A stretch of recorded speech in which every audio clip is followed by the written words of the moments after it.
ಹಿಂದುತ್ವ, ವಂಶ ಪಾರಂಪರ ಕುಟುಂಬ ರಾಜಕಾರಣದಿಂದ BJP ಬಿಟ್ಟಾಕಿ ಅಲ್ಲಿಂದ ಭ್ರಷ್ಟಾಚಾರ ಆರೋಪ ಇರುವಂಥವ್ರು ನೇತೃತ್ವ ಕೊಡಬಾರ್ದು. 3 ಪಾಯಿಂಟ್ ಬಿಟ್ಟರೆ ಅಜೆಂಡಾ ಬಿಟ್ಟು ನಮಗೆ ಯತ್ನಾಳೆ ರಾಜ್ಯಾಧ್ಯಕ್ಷ ಆಗಬೇಕು ಅನ್ನೋದಿಲ್ಲ, ಯತ್ನಾಳನೇ ಮುಖ್ಯಮಂತ್ರಿ ಅಭ್ಯರ್ಥಿ ಆಗಬೇಕು ಅನ್ನೋದಿಲ್ಲ. ನಾ ಯೋಗ್ಯ ಜನರ ಪ್ರೀತಿ ವಿಶ್ವಾಸ ಇತ್ತಂದ್ರೆ ಮಾಡ್ರಿ, ಆದ್ರೆ ಈ 3 ಪಾಯಿಂಟ್ನಾಗ ಇರ್ಲಾರ್ದಂತವ್ರು ಆಗ್ಬಾರ್ದು. ಒಂದು ವೇಳೆ ಯಾವ್ಯಾವ ಸರ್ ವಿಜೇಂದ್ರ ಅಧ್ಯಕ್ಷ 3 ಪಾಯಿಂಟ್ ಯಾವ ವಿಜೇಂದ್ರ ರಾಜ್ಯಾಧ್ಯಕ್ಷ ಅಂದ್ರೆ ನಿಮ್ಗೆ ಹೋರಾಟ ಮುಂದುವರಿತದೆ.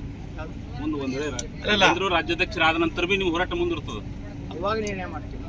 ಅಲ್ಲ, ಅವ್ರ ಸ್ಥಾನಮಾನ ಏನಿರುತ್ತೆ ಅಂತ ತಾವು ರಾಜ್ಯಾಧ್ಯಕ್ಷರಾದರೆ ವಿಜೇಂದ್ರ ಅವ್ರ ಸ್ಥಾನಮಾನ ಇಂಗ್ಲೀಷ್ ಬರ್ತೈತಿ, ಅಸೆಂಬ್ಲಿ ಸೆಕ್ರೆಟರಿ ಆಗ್ಬೋದು. ಅವ್ರು ನನಗೆ ಇಂಗ್ಲೀಷ್ ಬರೋದಿಲ್ಲ, ಏನು ಮಾಡೋದು?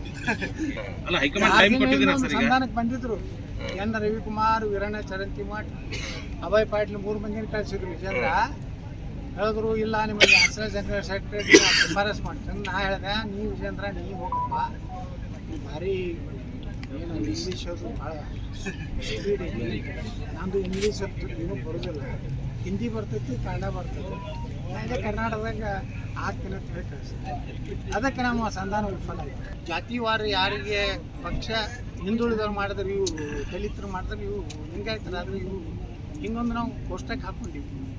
ಅದ್ರ ಪ್ರಕಾರ ಮಾಡ್ತೀವಿ.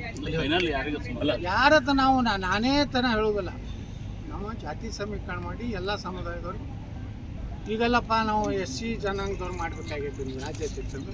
ಎಸ್, ಇವ್ರು ಮಾಡಿ ಲಿಂಗಾಯತರು ಮಾಡಬೇಕಾಗಿತ್ತು ಅಂದ್ರೆ ನಾನೇ ಲಿಂಗಾಯತರು ಬಂದಾಗ ನೀವು ಲಿಂಗಾಯತ ಹಿಂದೂ ಕೋಟಾ ಬೇಕಂದ್ರೆ ಐ ಆಮ್ ರೆಡಿ. ವಿಜೇಂದ್ರ ಅವರು ವಿರುದ್ಧ ರೆಡಿ ನೀವು ಯಾರು ಬೇಕಾದವರು ರೆಡಿ. ಅಲ್ಲಿ ಇವತ್ತು ಇವರು ಸಂತೋಷ್ ಅವ್ರಿಗೆ ಭೇಟಿಯಾಗಿದ್ದಾರೆ ಸರ್. ಸಂತೋಷ್ ಅವ್ರಿಗೆ ಭೇಟಿಯಾಗಿದ್ದಾರೆ. ಶ್ರೀರಾಮುಲು ಆದ್ರೆ ನಮ್ಮನ್ನ ತಕರಾರು ಇಲ್ಲಿ ಭಾಳ ಚಲೋನೇ ಆಯ್ತು. ನಮ್ಮ ಮನುಷ್ಯನೇ ಅವರು ವಾಲ್ಮೀಕಿ ಜನಾಂಗದ ಒಬ್ಬ ಆದ್ರೆ ಏನು ತಪ್ಪೇನೆ.